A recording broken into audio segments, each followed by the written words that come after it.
So I got home pretty late for me, man. I'm gonna go to bed. I go to bed early these days, so I got to bed at like 12:30 in the morning, which is super late for me. So this morning I'm like groggy as fuck. My dog's hacking in the background. So groggy as fuck, but this phrase kind of popped in my mind because I was talking to one of my team members last night. I've heard a lot of people say this, and some variation of it is the work starts before the belief.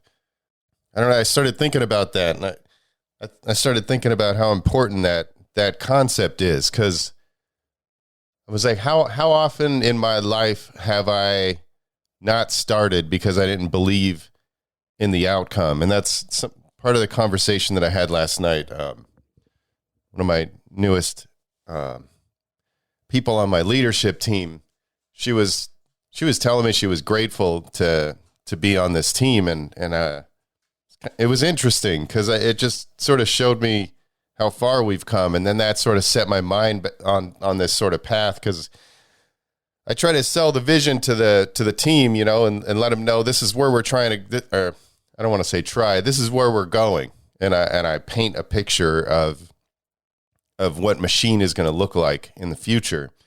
And this vision is really big, you know, so it's hard.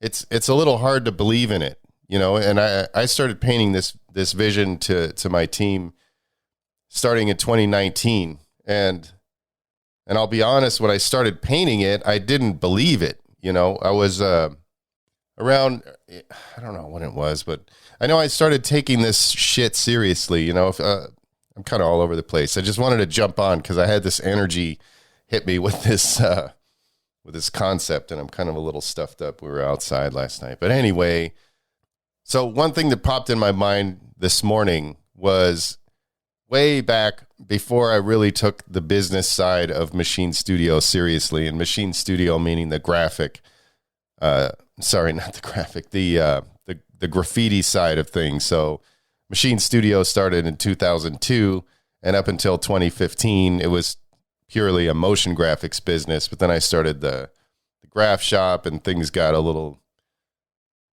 muddled.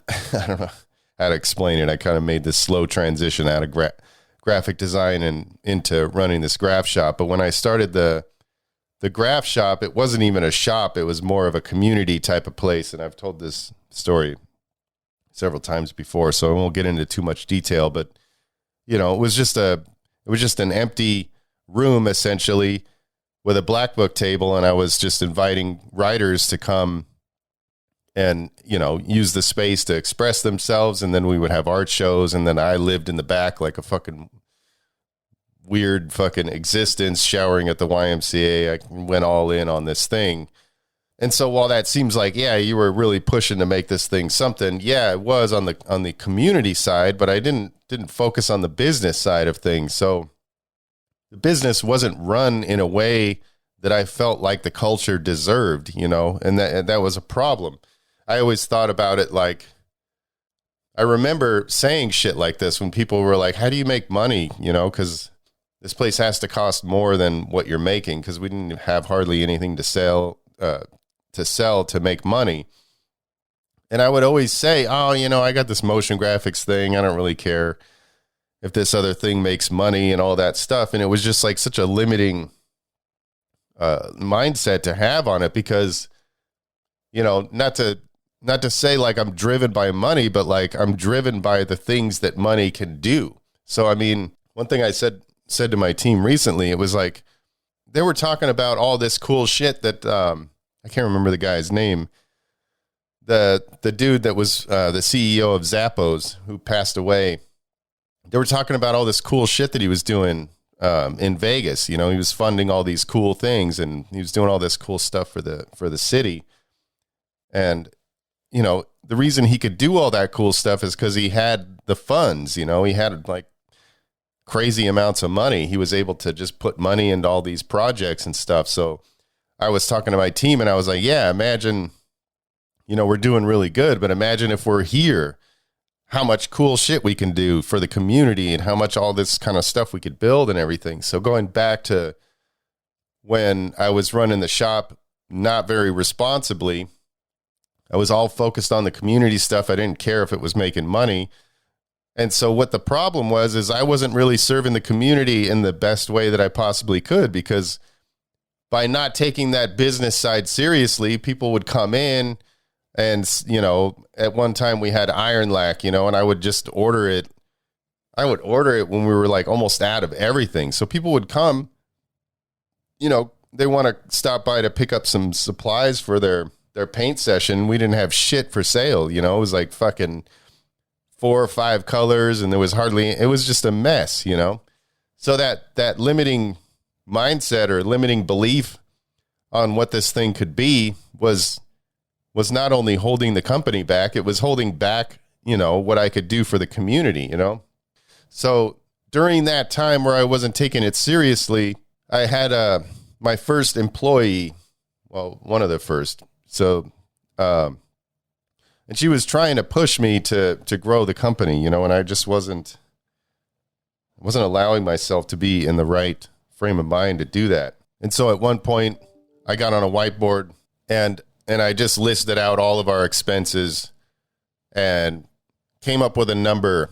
And I was like, okay, so this is how much we need just to keep the place open. Like if we want it to be self-sustaining and not have my motion graphics business funded anymore, we need this much money. And so in order to generate that much money, we really had to bring in twice as much as that, because like margins and shit, like, you know, like if I sell a can for $6, I don't make fucking $6 on that. Everybody knows that. So we essentially needed to sell double, at least double. So when I presented that number to her, we were both looking at each other like, how the fuck are we going to do that? And at that time, I had zero belief that we could get to that number.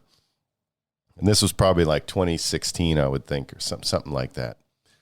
And so when I look back on that time, you know, it was crazy because now, and I'm not trying to say like we're all balling or anything. It's not like that. We're just working really hard to scale this thing. But like when I look at that number that I thought was completely unachievable, I'll be honest, like it's not going to be long before we're doing that number every fucking day. I mean, I'm not even kidding. Like we do way more than double that in a week. Whereas I was like, we can't even do that in a month. There's no way we can do that. There's going to be a time in the near future where that number in a day is disappointing, you know? And it was like, I think about how limiting shit is. Like when you put a limit on your belief, you know, and to get to the point, you know,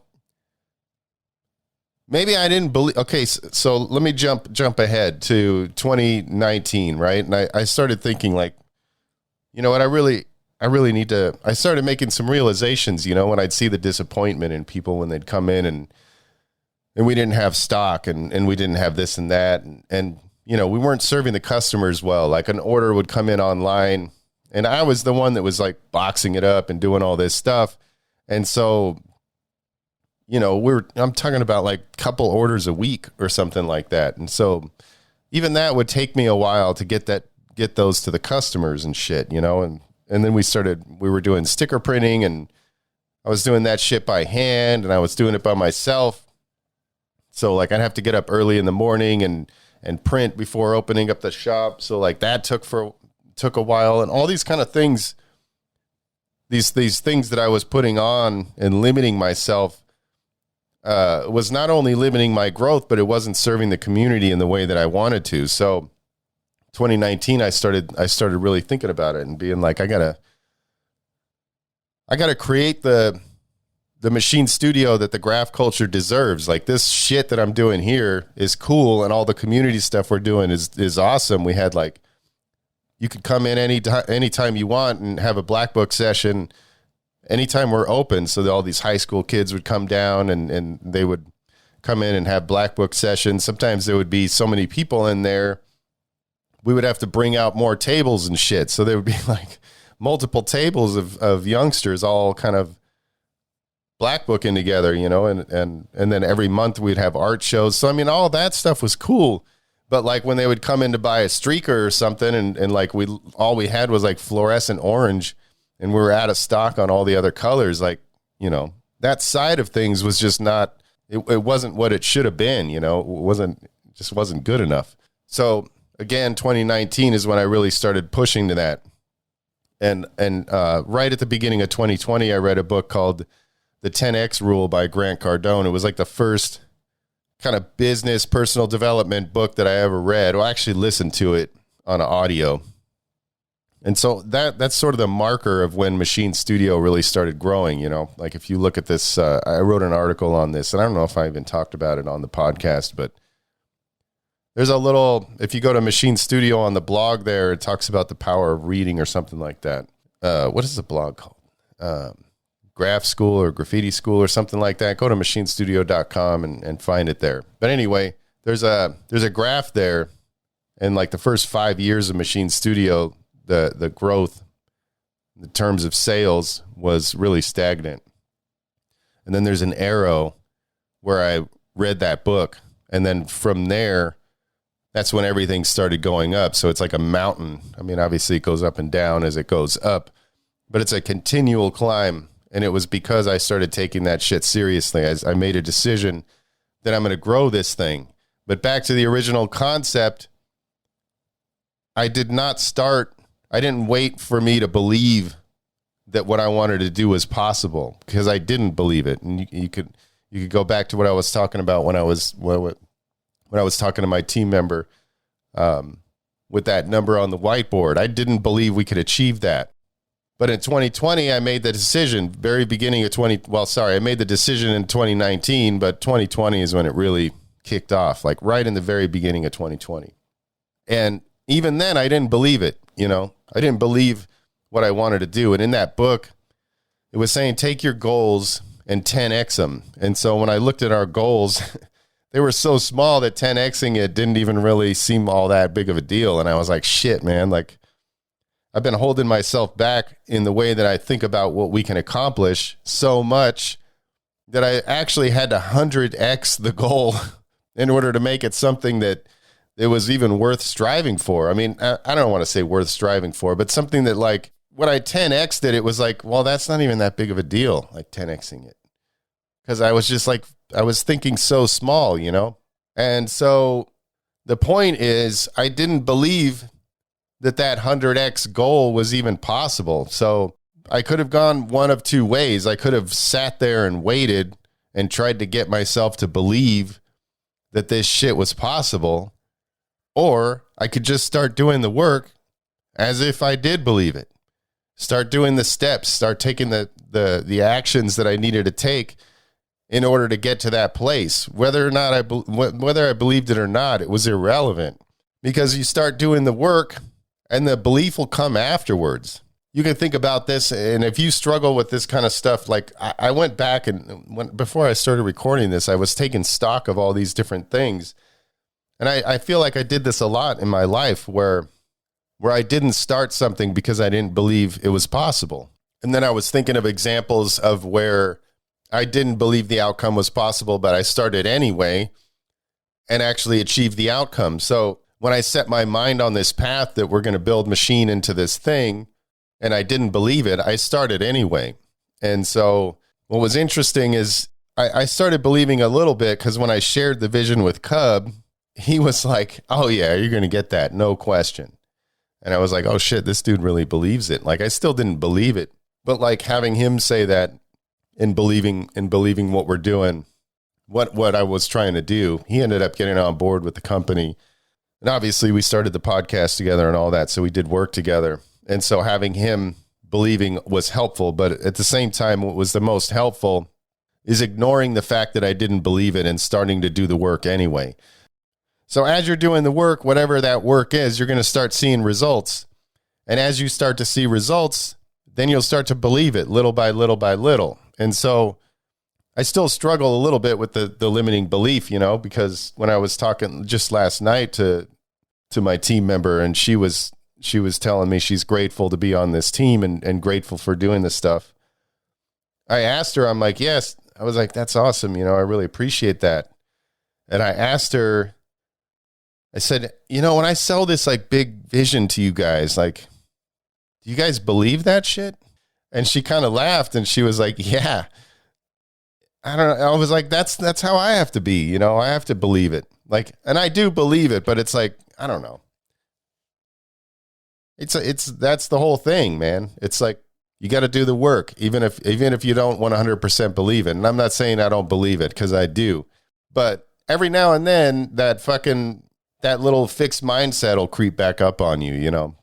And so what I would say to you is take some stock in things. How many things in your life are you not starting because you don't believe that it's possible? Just say fuck it and start it anyway. And even if you don't get to the place you were trying to get to, you're going to get somewhere because you're doing the work.